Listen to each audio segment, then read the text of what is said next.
그들이 길 갈 때에 예수께서 한 마을에 들어가심에 마르다라 이름하는 한 여자가 자기 집으로 영접하더라. 그에게 마리아라 하는 동생이 있어 주의 발치에 앉아 그의 말씀을 듣더니 마르다는 준비하는 일이 많아 마음이 분주한지라. 예수께 나아가 이르되 주여, 내 동생이 나 혼자 일하게 두는 것을 생각하지 아니하시나이까 그를 명하사 나를 도와주라 하소서. 주께서 대답하여 이르시되 마르다야 마르다야, 내가 많은 일로 염려하고 근심하나 몇 가지만 하든지 혹은 한 가지만이라도 족하리라. 마리아는 이 좋은 편을 택하였으니 빼앗기지 아니하리라 하시니라. 아멘. 네, 앞뒤 좌우로 한번 인사할까요? 잘 오셨습니다. 사랑하고 축복합니다. 네. 신앙에서 가장 중요한 것이 균형이라고 할 수가 있습니다. 성경은 좌로나 우로나 치우치지 말라고 이야기를 하죠. 그래서 이전에 한번 균형에 대한 주제만을 가지고 말씀드렸던 기억이 있습니다. 균형이라고 하는 것은 중간 혹은 평균 혹은 중도의 의미가 아니다, 이런 말씀을 드렸죠. 만약 중간이나 평균치가 균형이라고 한다면 아마 가장 균형 잡힌 삶을 살고 있는 사람들은 어느 곳에 가든지 중간 정도 하는 사람이죠. 우리 자녀들이 학교에 갔는데 성적이 중간 정도 되면 아주 균형 잡힌 삶을 살게 되는 것 아니겠습니까? 아마 그렇게 중간 정도 될 수도 있고 우리가 꼴찌가 될 수도 있겠지만, 만약 우리의 자녀가 나는 중간이 되므로 나는 아주 균형 잡힌 삶을 살고 있다라고 한다면 아주 때려주고 싶을 겁니다. 그러니까 이 중간치 정도를 우리는 균형이라고 할 수가 없는 것이죠. 혹은 어떤 중도적인 입장, 이것이 균형일 수도 없습니다. 그냥 중도적인 입장이라는 것은 중간의 입장일 뿐이지 균형 잡힌 입장이라고 할 수가 없는 것이죠. 그래서 우리는 이 어느 한쪽으로 치우치지 아니하는 양쪽의 입장을 다 아우를 수 있는 균형 감각을 가지고, 때로는 한쪽으로 치우칠 필요도 있을 때 치우칠 줄도 아는, 그것이 바로 균형 감각이라고 할 수가 있겠죠. 우리가 차가 갑자기 한쪽으로 쏠리게 되면 넘어지지 않으려고 반대쪽으로 기울죠. 이게 균형 잡힌 삶인 것입니다. 그런데 전혀 쏠리지도 않는데 계속 이렇게 한쪽으로 치우쳐 있는 사람, 그거 상당히 피곤한 스타일인 것이죠. 그래서 상황에 따라 균형을 잡기 위해서 특정한 입장을 어느 입장이든 내가 수용할 수 있는 그 힘, 이것이 바로 균형 잡힌 삶이라고 할 수가 있겠습니다. 그래서 어느 한쪽으로 치우치기보다는 모두를 아우르는 그런 삶이 우리에게 굉장히 요구되어지고 있는데요. 오늘은 특별히 두 가지 신앙의 스타일에 대해서 살펴보면서 어느 한쪽 스타일에 빠지거나 치우치지 아니하고 양자를 아우르면서 신앙생활한다는 것이 무엇인가에 대해서 우리가 함께 나눔으로 말미암아 균형 잡힌 신앙생활이 되기를 주의 이름으로 축복합니다. 오늘 본문을 보면 마르다와 마리아가 나옵니다. 마리아와 마르다는 매우 서로 상반된 스타일임을 알 수가 있죠. 먼저 이 마르다의 스타일은 일중심적인 스타일이고 업적 중심의 스타일이며 매우 경쟁주의적인 패러다임이라는 것을 알 수가 있습니다. 마르다는 매우 진취적인 그런 아주 적극적인 스타일의 사람이죠. 본문을 보면 이 마을에 들어오는 예수님과 제자들을 영접한 사람이 누구냐면 마르다입니다. 또 요한복음 11장을 보면 나사로의 부활 사건에 대해서 기록하고 있는데, 예수님이 오신다는 소식을 듣고 동부 밖까지 뛰어간 사람이 누구냐? 마르다입니다. 우리가 알기로는 예수님을 더 사랑하는 사람 마리아라고 알고 있는데, 실제로 마리아가 뛰어간 것이 아니라 마르다가 뛰어간 거죠. 마리아는 예수님을 더 사랑할지는 모르지만 어떻게 해야 될까 고민하고 있을 때 이미 마르다는 몸이 움직이는 사람들이죠. 일단 저지르고 생각하는 스타일의 사람들이 우리 주변에도 많이 있지 않습니까? 이런 사람들이 있을 때 또 교회 일도 잘 되는 것이죠. 그런데 이런 사람들 중에는 많은 경우가 그렇게 되는데 자기 자신이 얼마나 열심히 일하고 어떤 성취를 만들어냈는지를 입증하기 위한, 자기를 인정받기 위한 어떤 욕망들이 자신 안에 있기 때문에 그런 자기 자신의 열심을 인정해주지 않거나 혹은 자기 자신을 실망시키는 사람이 있게 되면 금세 이 적으로 돌변하는 경우가 많다는 겁니다. 선배 목사님들이 그런 얘기를 해주시더라고요. 저는 어느 교회 담임 목사로 청빙 가본 적이 없기 때문에 알 수는 없는데, 물론 이제 군목을 하면서 제가 담임 목사로 3년간 세 곳에서 목회를 한 경험은 있지만 청빙을 가본 적은 없거든요. 근데 이 목사님들이 하나같이 그런 얘기를 하더라고요. 담임 목사로 부임하러 갔을 때 가장 먼저 나와서 악수하는 사람을 조심해라. 고인간이 배신한다는 거죠. 그래서 그런가 하는 생각은 있는데, 여하튼 선배 목사님들이 그런 이야기를 자주 하는 걸 보면 실제로 굉장히 적극적이고 열심히 사람들이 좋을 땐 좋은데 이 문제는 좋지 않을 때가 문제라는 말이에요. 그러다가 결국은 부딪히게 되고 적으로 돌변하는 그런 경우가 많이 있는 걸 볼 수가 있습니다. 굉장히 마르다가 그럴 소지가 없지는 않은 걸 볼 수가 있어요. 이렇게 적극적으로 먼저 나서고 진취적으로 행동을 하는 모습을 보게 됩니다. 그런데 그런 성향만큼 그는 아마 굉장히 탁월한 일꾼이고 매우 큰 생산성을 가진 사람이라는 것을 추측해 볼 수가 있어요. 오늘 본문도 보면 예수님을 포함한 13명의 장정을 섬기는 일을 혼자서도 거뜬히 해내고 있는 것을 볼 수가 있습니다.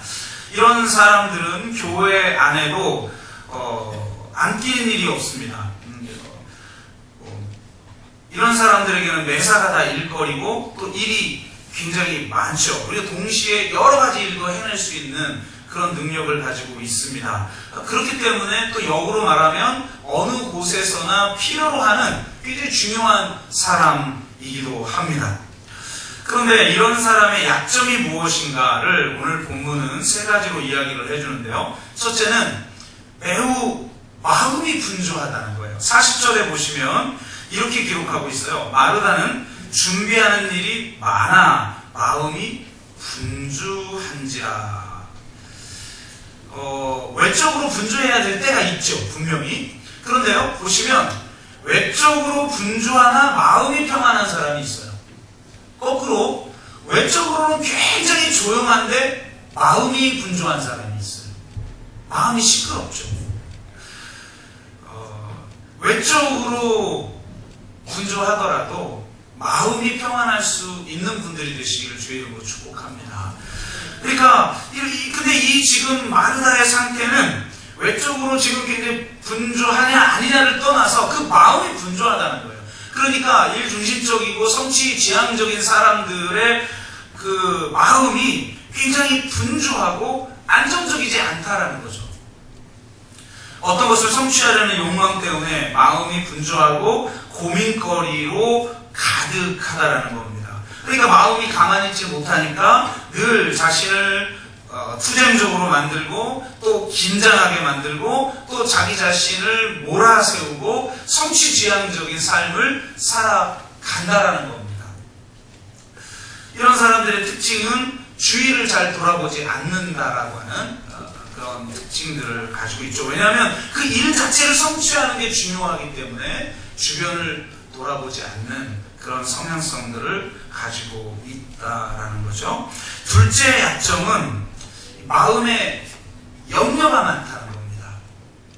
41절을 보니까 주님이 이렇게 말씀하시죠. 마르다야, 내가 많은 일로 염려하고 근심하는구나 라고 말을 해요.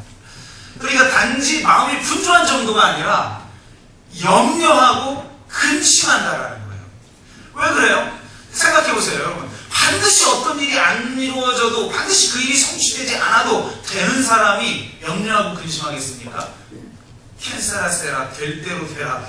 그런 사람은 염려가 별로 없어요. 근데 이 일이 반드시 이루어져야만 한다라고 하는 사람은 이루어지지 않을까봐 근심하고 걱정하는 거죠. 그런데 그런 내면의 상태를 더 깊이 들여다보면 사실은 하나님을 향한 온전한 신뢰가 매우 결핍되어 있다는 걸 알 수가 있어요. 그래서 내가 아무리 열심히 해도 이루어지지 않을 것 같을 때조차도 하나님께서 합력하여 선을 이루신다라는 것을 신뢰하면 근심하고 염려할 필요가 없는 거죠. 그런데 마음속에 염려하고 근심이 많다라는 것은 그만큼 하나님을 신뢰하지 못하는 거죠. 내 상태가 너무 열악하고 또 앞길이 너무 막막하고 불확실한 것처럼 보일 때 진짜 하나님을 의지하는 사람은 그 마음에 평안이 있지만 하나님을 신뢰하지 못하는 사람에게는 염려와 근심이 많아요. 자기 힘으로 반드시 무엇인가를 이루어야만 한다라고 할 때, 그럴 때는 얼마나 여러분 자기 때로는 상태가 열악하거나 자기의 능력이 모자란다라고 하는 인식이 있으면 얼마나 힘들어요. 또 더군다나 일이라는 건 혼자 하는 게 아니잖아요. 근데 나는 잘하고 있는데 남이 못할 것에 대한 염려도 생기거든요. 그러니까 마음속에 늘 염려가 많고 근심이 많을 수밖에 없는 것이죠. 마음이 갈라져 있고 분산되고 평화가 없다라는 것을 알 수가 있습니다. 그래서 마음에 이 평안과 쉼이 있는 것은 굉장히 중요해요. 외적으로 여러분 열심히 일을 해도 마음에 쉼과 안정이 있는 사람이 있다는 거죠. 아무리 외적으로 조용해도 마음이 시끄럽고 불안하고 염려가 많은 사람이 있을 수 있다는 거예요. 그런데 지금 외적으로 얼마나 지금 열심히 하고 있냐, 아니면 정적이냐 동적이냐, 이걸 가지고 주님이 말한 게 아니라 지금 네 마음에 염려와 근심이 참 많아, 이렇게 주님이 지금 말씀하고 있는 거죠. 세 번째 약점은 뭐냐? 매우 경쟁적이며 질투와 시기가 많다는 겁니다. 40절에 나와 있는 마르다의 불평을 한번 들어보세요. 주여, 내 동생이 나 혼자 일하게 두는 것을 생각하지 아니하시나이까? 그를 명하사 나를 도와주라 하소서. 이렇게 얘기해요. 그러니까 마리아를 의식하고 있었다는 거죠, 지금. 근데 보세요. 만약 마리아를 의식하지 않고 마리아를 자신의 경쟁 상대로 여기지 않았다면, 그와 자신을 비교하지 않았다면 지금 마르다처럼 행동할 리가 없겠죠. 그냥 마리아에게 직접 말했겠죠. 근데 지금 누구에게 말해요? 마리아에게 말하지 않아요. 차라리 마리아야, 나 힘들어 죽겠으니까 좀 도와줄래? 너만 이렇게 앉아있으면 되는 일이 없지 않냐, 말을 하면 되는데 지금 마리아에게 말하지 않아요. 예수님께 말을 해요. 그 말은 무슨 의미냐? 두 가지 의미가 있는 거겠죠. 예수님에게 자기가 진짜 힘써 일하고 있다는 걸 보여주고 싶은 거예요. 둘째, 마리아를 욕하고 싶은 거예요. 마리아가 자신의 행동을 수정하는 게 목적이 아니에요, 사실은. 그럼 직접 말하면 되는 거거든요. 그런데 지금 마리아에게 이야기하지 않고 예수님에게 이야기한다는 건 지금 마리아의 문제점, 마르다가 생각하는 마리아의 문제점을 예수님에게 지적하는 거죠. 그러니까 일을 열심히 하는 사람이 자칫 위험한 게 뭐냐? 제3자에게 생산성이 떨어지는 사람 혹은 옳지 않은 사람에 대해서 지적하고 비난한다는 겁니다.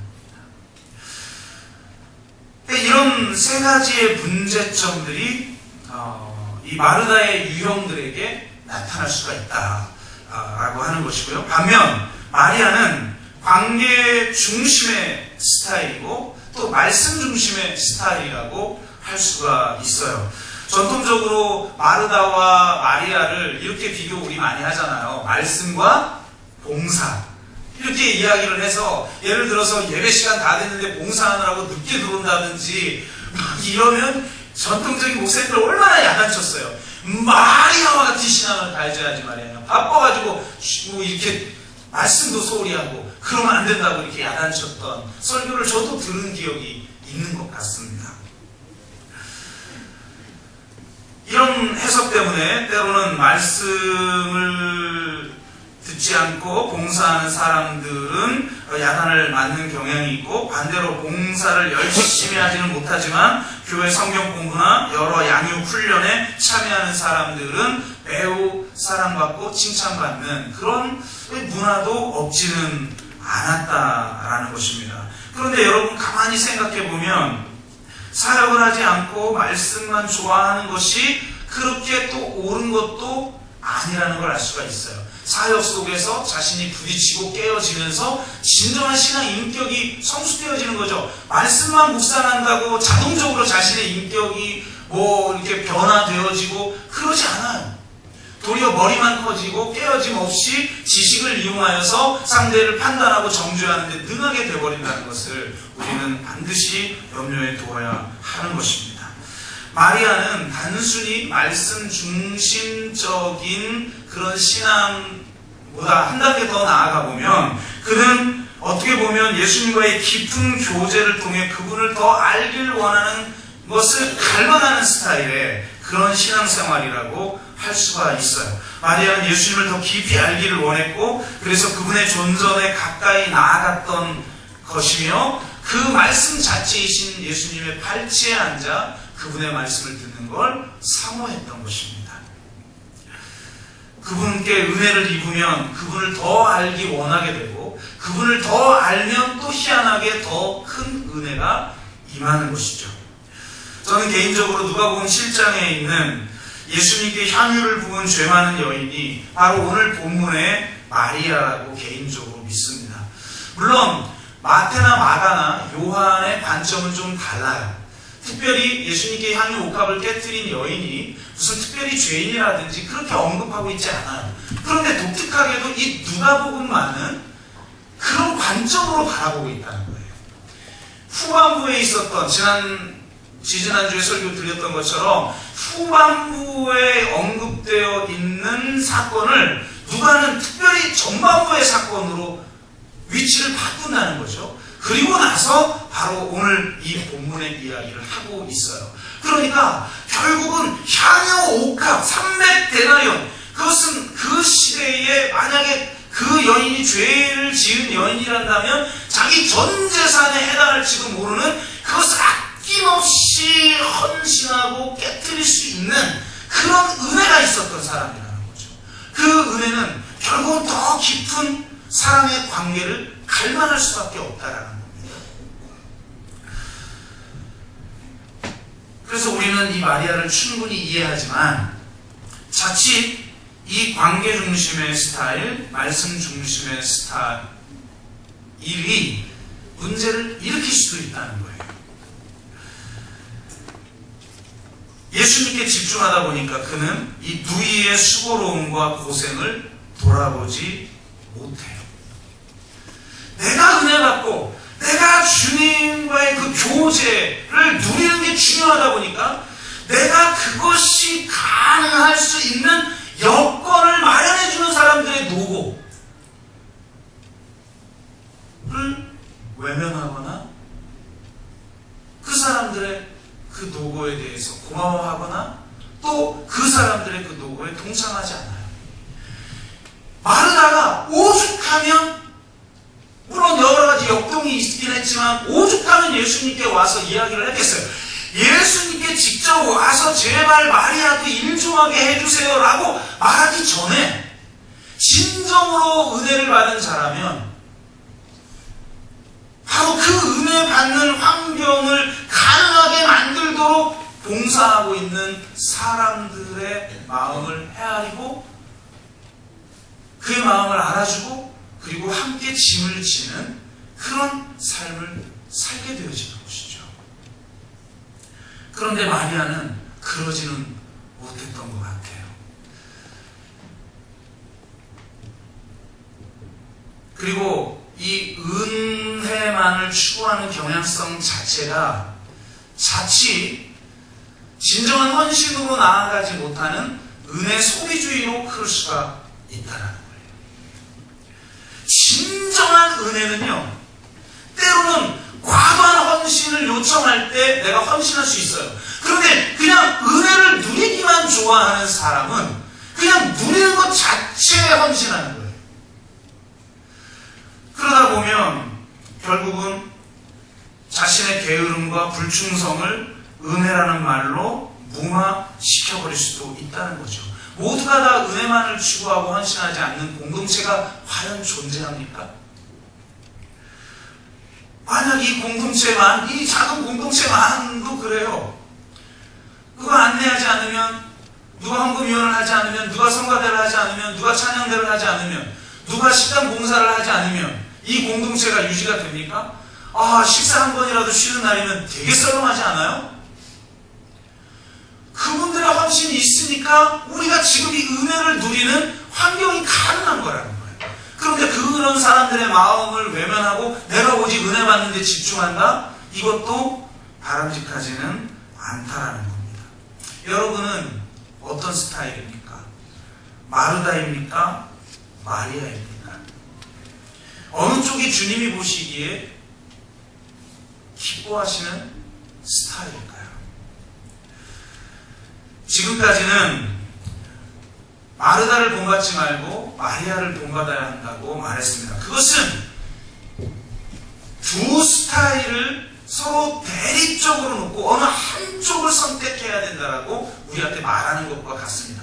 그것은 정말 균형 있는 신앙생활이라고 할 수가 없는 거죠. 진정으로 균형 있는 삶이라는 것은 그 두 가지를 아우르고 통합하는 거예요. 전통적인 해석처럼 마리아처럼 되고 마르다처럼 되지 않아야 된다라고 하는 것은 문제가 있습니다. 왜냐? 예수님께서 마르다의 문제를 지적하신 것은 그녀가 많은 일로 마음이 분주하고 염려하고 근심하는 것을 문제제기한 것이지 예수님을 위해 봉사하는 것 자체를 문제제기한 것이 아니기 때문입니다. 반대로 마리아가 좋은 편을 선택한 것을 지금 변론해 주신 것이지 마리아의 신앙의 형태 자체를 지금 칭찬한 것은 아니라는 거예요. 예수님께서는 늘 한쪽으로 치우치지 않고 양쪽을 아우르는 통합적인 관점을 말씀해 주셨습니다. 그러므로 우리는 이 양자의 관점을 함께 아우를 수 있어야 된다라고 믿습니다. 마르다를 선택할 것이냐 마리아를 선택할 것이냐의 문제가 아니라 양자가 다 필요하다라는 입장을 가져야 된다는 거죠. 여러분, 우리에게는 정말 생산성을 가지고 업적을 이루기 위해 최선을 다하는 마음이 있어야 될 줄로 믿습니다. 또한 반대로 우리에게는 예수님과의 그 교제를 통한 진정한 쉼과 안식이 있어야 될 줄로 믿습니다. 아프리카 시 중에 이런 시가 있죠. 나무를 심을 때 절대로 한 그루만 심지 말라. 반드시 세 그루를 심으라. 한 그루는 열매를 위해, 한 그루는 그늘을 위해, 그리고 나머지 한 그루는 아름다움을 위해. 굉장히 너무 멋있지 않습니까? 어떤 사람은 열매를 위해서 그렇게 나무를 심지 않아요. 자신의 피와 땀이 오직 이 열매를 맺기 위해서 씨를 뿌리는, 나무를 심는 그런 삶을 살아요. 그런 사람은 마르다와 같은 사람이 되기가 쉬운 것이죠. 그런데 어떤 사람은 오직 그늘을 위해서만 심어요. 그냥 그늘 정도만 있으면 돼요. 열매가 맺어지든 말든 상관이 없어요. 그냥 내가 은혜를 누리고 내가 쉼을 누리고 내가 안정을 누리기만 하면 되는 거예요. 그러나 열매를 위해서 심고 그늘을 위해서 심고 저는 세 번째가 너무 멋있는 것 같아요. 아름다움을 위해서 심어라. 아멘. 저는 우리 교회 모든 분들이 아름다웠으면 좋겠어요. 갑자기 고개를 숙이는 분들이 계신데 외모를 말하는 게 아니잖아요. 여러분 진짜로 외모는 별걸 열었는데 정말 아름다운 사람이 있어요. 그죠? 지금 그런 분들만 고개를 끄덕이고 계시는 것 같아요. 아름다워야 돼요. 여하튼 이 세 가지가 같이 있어야 된다. 그렇다면 이 마르다와 마리아의 문제를 선택의 문제가 아니라 우리가 통합적인 관점에서 바라본다는 건 무엇인가? 그것은 바로 이 마르다와 마리아를 순서의 문제로 접근할 필요성이 있다는 거예요. 마르다에서 출발해서 마리아로 가려 하느냐, 아니면 마리아에서 출발해서 마르다로 가려 하느냐, 이것이 저는 굉장히 중요하다고 봅니다. 마르다에서 마리아에게로 나아가는 방향은 율법적이고 성취주의적입니다. 예수님을 위해 열심히 일하고 봉사해야 예수님과 좋은 관계를 가질 수 있다라고 생각해요. 내가 지금 굉장히 열심히 일하고 있는 이 상태가 예수님과의 관계가 좋은 것을 반증한다라고 생각해요. 그러나 왼쪽으로 아무리 열심히 해도 사실 예수님과의 관계가 멀어질 수 있어요. 하나님과의 관계 속에서 그런 이스라엘 백성들의 모습을 얼마나 선지자들이 비판을 했으니까. 겉으로 볼 때는 예배를 하고 겉으로 보기엔 헌신적으로 보이지만 진정으로 하나님이 원하시는 것이 무엇인지를 알지 못하고 살아가는 사람들, 하나님과의 관계가 깨어진 사람들이 있잖아요. 율법적인 시각은 우리를 지나치게 일에 몰두하게 만들고 많은 일에 매이게 만들며 속도를 추구하게 만들고 조급하게 만들어요. 그래서 진정한 쉼과 안식이 존재하지 않아요.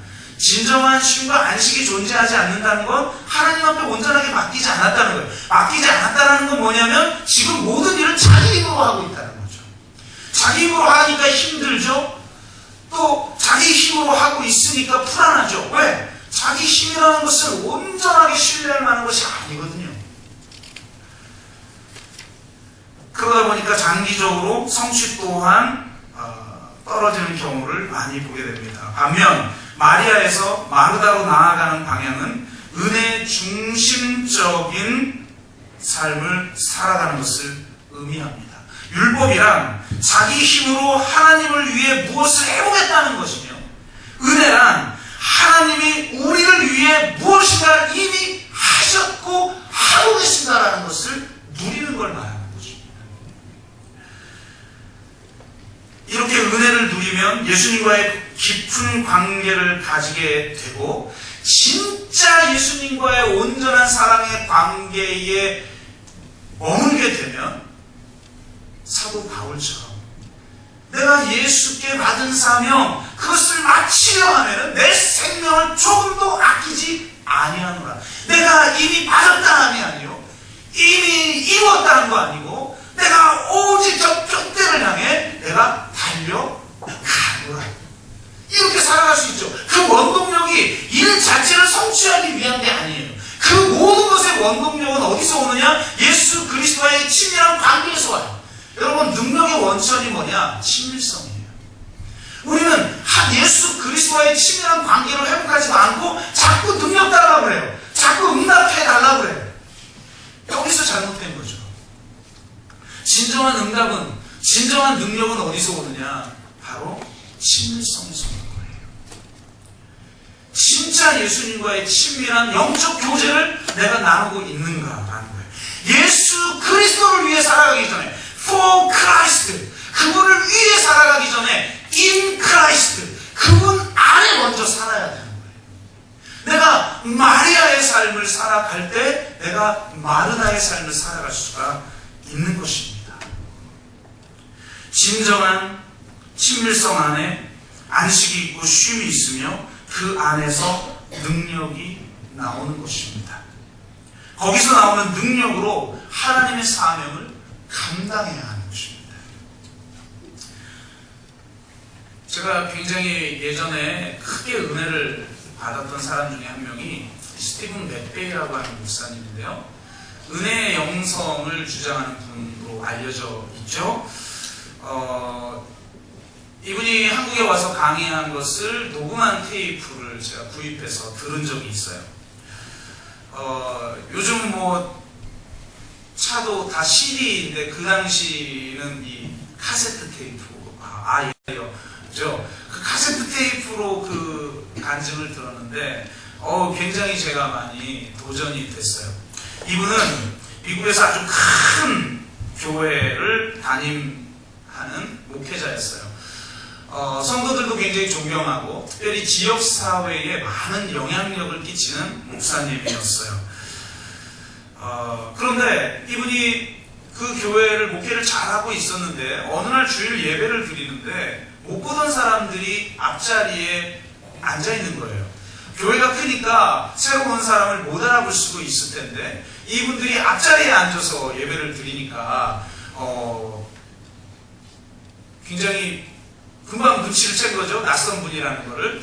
그래서 저렇게 뭐 따로 온 적, 누가 낯선 새신자가 따로 온 적은 있어도 저렇게 무리를 지어서 온 건 처음이니까 얼마나 굉장히 궁금했겠어요. 그래서 끝나고 그분들을 만났는데 그분들을 보니까 이 미국은 주로 나눠져 있잖아요. 저희는 그 도로 나눠져 있고. 그러니까 예를 들면 우리나라로 비교를 하자면 지금 경상도에 있는 교회에 전라도의 어느 교회의 중직자들이 찾아온 거예요. 찾아와서 하는 말이 우리 교회는 그리 크지 않은 교회입니다. 그런데 저희가 지금 담임 목사님 자리가 비어 있습니다. 저희들이 함께 기도하는 중에 하나님이 응답을 주셔서 지금 이렇게 찾아왔습니다. 저희 교회 담임 목사가 되어 주십시오. 이거 참 진짜 이 영적인 건 어쩔 때는 피곤한 거예요. 논리가 안 통해요. 그래서 저도 어떤 문제를 가지고 상담을 하러 오잖아요. 어떤 문제도 제가 상담이 가능한데 주님이 말씀하셨어. 이러면 상담이 안 돼. 이거 참 곤란해요. 그럼 더 이상 제가 어떡하겠어요. 주님이 말씀하셨다는데. 이게 가장 곤란한 거거든요. 근데 이 사람들이 생각을 해보세요. 큰 교회에서 작은 교회를 열심히 하고 있는 사람을 부르는 경우는 많죠. 그러면 소위 영전했다 이러면서 큰 교회로 막 가기도 하고 이러잖아요. 참 이건 기독교 정신에 위배되는 상황인데, 근데 이건 지금 거꾸로잖아요. 큰 교회를 잘 다니고 있는데 작은 교회에서 저희 교회에 와달라고 주님이 응답 주셨다고 그렇게 말하니 얼마나 이 목사님이 어처구니가 없겠어요. 그러니까 어이가 없네 이런 거죠. 그러면서 이분이 그래도 영적이니까 이분이 바로 말도 안 되는 소리 하지 마세요. 제가 얼마나 우리 교회에 지금 잘 목회하고 있는데 이렇지 않고 기도해 보겠습니다. 이런 거예요. 이게 참 여러 복합적인 의미가 있죠. 기도해 보겠습니다가 대부분은 거절이잖아요. 우리 성도님들 뭘 말씀드리면 기도해 볼게요. 거의 100이면 100 아니더라고. 네, 제가 딱 말할 때 참 힘들긴 하지만 목사님 한번 해볼게요. 이러면 이제 예스인데 사실 기도 안 해요. 그리고 기도를 해도 주님 X인데 어쩔까요? X이기를 원하고 기도하니 거의 응답이 X죠. 그러니까 거의 기도해보겠다고 와서 안 되겠습니다 목사님 이렇게 얘기를 하더란 말이에요. 그러니까 이분도 아마 그런 의미에서 대답을 했겠죠. 기도해보겠습니다. 근데 이분은 진짜 기도하는 사람이었어요. 그래서 기도를 하는데 이건 난처한 일이 벌어진 거예요. 기도하면 할수록 성령께서 가라 라고 대답을 해주시는 거죠. 그러니까 이건 정말 난처한 거죠. 그래서 한 번 다시 기도하고 또 한 번 기도해봐도 계속해서 성령께서 가라 그러는 거예요. 어떡합니까? 이분 그래도 목사인데 장로이 불릴 수가 없죠. 그래서 성도들에게 제가 기도를 해봤는데 그 교회 가라고 합니다. 교회가 난리가 나버렸어요. 평소에 잘 못해가지고 기회가 찬스다. 이제 내보낼 때가 됐구나. 이러면 이제 그러면 안 되는데 주님의 음성이라면 그렇게 하시죠. 이러고 보냈을 텐데 이 성도들이 너무나 좋아했거든요. 이분을. 그러니까 난리가 난 거예요. 사택에 찾아와가지고 울고 불고 가시면 안 된다고 우리는 어떡하냐고 양을 버리는 목자가 어딨냐고 이러면서 막는 거죠. 그런데 어떡합니까? 주님이 말씀하셨으니 그래서 이 목사님은 결단하고 가야 합니다. 그래서 이제 결국은 이사를 가게 되었는데 이사하는 날도 성도들이 찾아온 거예요. 목사님 정말 가시라 말합니까? 진짜 이건 눈물이 뻥뻥 되는 거죠. 내가 이런 성도를 놔두고 가야 하는가? 그러나 어떡합니까? 하나님의 뜻이니 자신을 붙잡는 교인들을 뒤로하고 그 목사님은 다른 주로 이사하기 위해 고속도로로 진입해야 했으므로 그 길을 향해 나아갔습니다. 근데 놀라운 건 참 제가 이 장면이 잊혀지지가 않더라고요. 테이프로 듣는데도 너무 선명하게 보이는 거예요. 고속도로로 가려면 반드시 지나치는 사거리에 플래카드가 크게 걸려있는 거예요. 목사님, 가셔야만 합니까? 와, 이러니 목사님이 신호등 앞에 기다려야 돼요. 누구래. 하마터면 핸들 돌릴 뻔했네. 유턴할 뻔했네. 야, 이런 성도가 있어요. 아유, 제가 혹시 그런 일이 없겠지만 그런 일이 있어서 어디 가면 휴환성 뭐 이런 거 있는 건 아니라나 몰라. 그러니까 이분이 막 아니 이런 성도를 내가 놔두고 가야 되냐. 그러고 다 운전하고 이제 톨게이트를 가는데 제가 미국 상황은 잘 모르기 때문에 우리나라 상황에서는 이게 있을 수가 없을 것 같은데 여하튼 뭐 거짓말하는 건 아니겠죠. 이 목사님이 한국까지 와서 가짜 간증을 하는 건 아닐 테니까.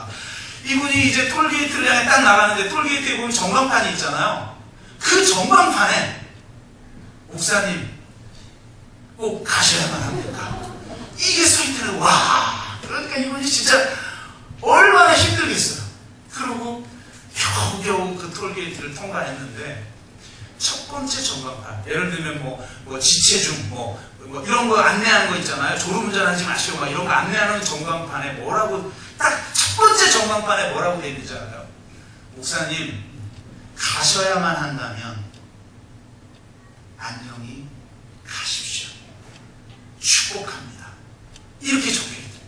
야, 성도들 진짜 멋있죠? 끝까지 붙잡았다고 생각해보세요. 그러면 가는 동안도 힘들고 가서 막 그냥 막 사역할 때 힘들면 아유 내가 우리 교인에게 돌아가야지. 금방 포기해버리겠죠. 근데 붙잡을 때까지 끝까지 붙잡다가 결국 고속도로를 통과하면 이건 이제 돌아올 수 없으니 축복해드려야 된다. 그래서 마지막에 안녕히 가십시오. 축복합니다. 참 멋있는 성도들이죠. 이런 게 좀 돼야 돼요. 이런 게. 그러니까 이분이 마음에 너무 감동을 받아가지고 내가 반드시 성공하리라. 이런 성도들을 놔두고 내가 저 교회로 가는데 이 교회를 부흥시키지 못한다면 나는 이 성도들에 대한 예우가 아니다. 그래서 하나님 앞에 제가 반드시 부흥시키겠습니다. 그리고 나서 첫 번째 부임 설교를 하면서 제가 1년 후 우리 교회가 얼마만큼 성장했는지를 보여주는 보고회 겸 설교를 하겠습니다. 이 교회는 반드시 부흥합니다. 양이 자신의 차서 왜? 더 어려운 지역에 더 큰 교회도 세워봤거든요. 그러니까 이분이 그냥 열심히 1년 동안 사역을 한 거예요. 그래서 어떤 일이 벌어진 줄 알아요? 놀라운 일이 벌어졌는데 성도가 한 명도 안 늘어나고 있어요. 이거는 그렇게 하려고 해도 안 될 정도로 성도가 안 늘어나는 거예요. 그러니까 모든 부흥의 방법을 다 사용하죠. 프로그램, 무슨 신방, 뭐 온갖 것을 다 하는데도 안 되는 거예요. 성도가 안 늘어나요. 그리고 이분이 얼마나 좌절스럽겠어요. 더군다나 1년이 딱 됐어요. 보고에 겸 설교하겠다라고 하는 바로 그날 저녁, 전날 토요일날 잠을 이룰 수가 없어요. 어떻게 잠을 이뤄요? 보고하기로 했는데 오늘 내일 보고해야 되는데 세상에 보고할 건 아무것도 없는 거죠. 성도가 전혀 늘지 않았으니까. 그럼 내가 그만둬야 되는가? 나는 어떻게 해야 되는가? 이 소식이 혹 내 원래 교회에 알려진다면 나는 그 성도들 얼굴을 어떻게 본단 말인가? 뭐 잠을 잘 수가 없는 거예요. 그래서 기도하면서 하나님 앞에, 심지어는 하나님 앞에 원망이 되어지는 거죠. 하나님 앞에 그렇게 따집니다. 하나님, 어떻게 이럴 수가 있습니까? 아니 제가 오고 싶어서 왔습니까? 가라고 해서 온 거 아닙니까? 그리고 우리 성도들 얼마나 좋은 성도들입니까? 그 좋은 성도들 다 놔두고 가라고 해서 여기 왔고 내가 얼마나 열심히 일했는 줄 아십니까? 그런데 결과가 이게 뭡니까? 이렇게 막 따지면서 밤새 막 그냥 울부짖으면서 기도를 했는데 새벽이 딱 되니까 주님이 응답해 주셨다는 거예요. 주님이 이렇게 말씀하셨대요. 내가 참 열심히 했느냐? 열심히 한 건 알겠다. 그런데 내가 정말 원하는 것, 나의 진정한 관심사는 네가 얼마나 열심히 일했냐 보다 네가 나와 얼마나 친밀한 관계를 나누었는가이다. 내가 원하는 것은 너의 열심이 아니라 너 자신이다. 너 자신을 내게 줄 수는 없겠니? 나와 너와의 이 치밀한 사랑의 교제를 나는 먼저 원한다. 이 이야기를 주님이 해주셨다는 거예요. 그러니까 이분이 충격에 사로잡힌 거예요. 나름대로 최선을 다해 하나님을 섬겼다고 생각했는데 하나님이 진정으로 원하시는 것은 그것이 아니었다는 거예요. 하나님을 위해 얼마나 열심히 일했느냐를 하나님이 보시는 것이 아니라 하나님 안에서 은혜를 누리고 그를 즐거워하고 그를 찾는 것을 주님은 보신다는 겁니다. 소명의 핵심은 내가 나의 능력으로 얼마나 하나님을 위해서 사역했는가가 아니라 나를 통해 그분이 얼마나 일하실 수 있는가. 내가 오직 그분만을 찾고 그분의 영광과 거룩을 구할 때 그분이 나를 통해 얼마나 열심히 일하시는가가 더 중요하다는 거예요. 목사님은 하나님을 위해 자신이 열심히 일했지만 하나님이 자신을 위해 열심을 다하도록 자신을 내어주지 못했다라는 사실을 비로소 깨닫게 됩니다. 그러면서 자기 자신의 모든 권리를 다 내려놔요. 내가 저 큰 교회를, 저 좋은 성도를 포기했으니 하나님 이런 결과를 주셔야 돼요. 더 큰 성과를 내주셔야만 돼요. 그것을 주장할 만한 마땅한 권리가 있죠. 왜? 그만큼의 희생을 하고 왔으니까. 그런데 이런 권리마저도 내가 포기해야 되는 것이구나.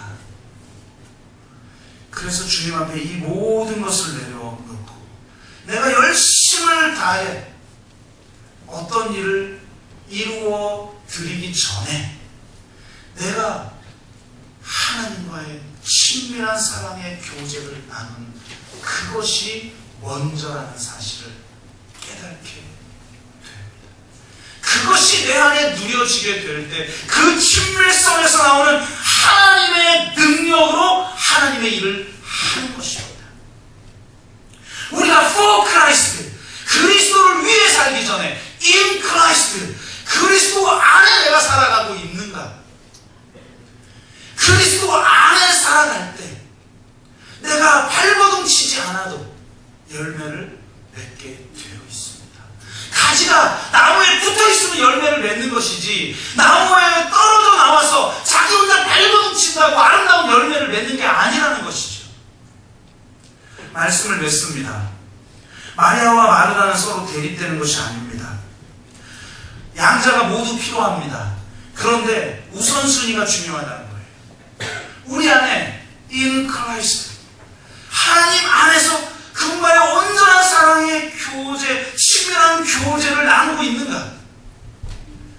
그 친밀한 교제만이 우리가 그리스도를 닮는 삶을 가능하게 만들고 그 친밀한 교제만이 그분에게서 흘러나오는 은혜를 통해서만이 진정으로 하나님의 일을 감당할 능력이 나타난다는 겁니다. 저희 교회가 두 가지 비전이 있죠. 한국교회 주신 다양한 영적 전통을 통합하는 영성을 가지고 10년 후 한국교회가 나아갈 방향을 제시하는 교회가 된다. 10년 후 한국교회가 나아갈 방향이 무엇입니까? 하나님 나라 신학과 십자가의 영성과 성령의 능력을 갖춘 급진적 제자 공동체를 통해 공교회성과 공동체성과 공공성을 회복하는 성교적 교회가 되는 거예요. 그런데 이 10년 후 한국교회가 나아갈 방향은 어디에서 이 방향을 온전하게 나아가고 이것을 어떻게 성취할 수 있는가? 한국교회 주신 다양한 영적 전통을 통합하는 영성이 갖추어질 때 가능한 것입니다. 우리 안에 그런 영성이 있기를 원합니다. 마리아처럼 그의 발치에 앉아 그분의 온전한 사랑에 완전히 사로잡혀. 저는 어쩌면 예수님이 하시는 말씀이 뭔지도 못 알아들었을 것 같아요. 마리아가 그분의 얼굴을 사모한다. 300데나리나 되는 향유 옥합을 깨트릴 만한 은혜를 입은 자로서 그분의 은혜 아래 머물고 그분의 사랑 안에 머물 때 거기서 나오는 능력으로 마르다처럼 진정으로 하나님 나라를 위한 일꾼으로 서게 될 줄로 믿습니다. 우리 교회 모든 성도님들이 한편은 마리아가 되고 한편은 마르다가 되는 게 아니라 모두가 다 함께 마리아의 영성을 통해서 마르다의 사역을 감당하는 그런 저와 여러분 되기를 주의 이름으로 축복합니다. 우리가 한번 같이 기도합시다.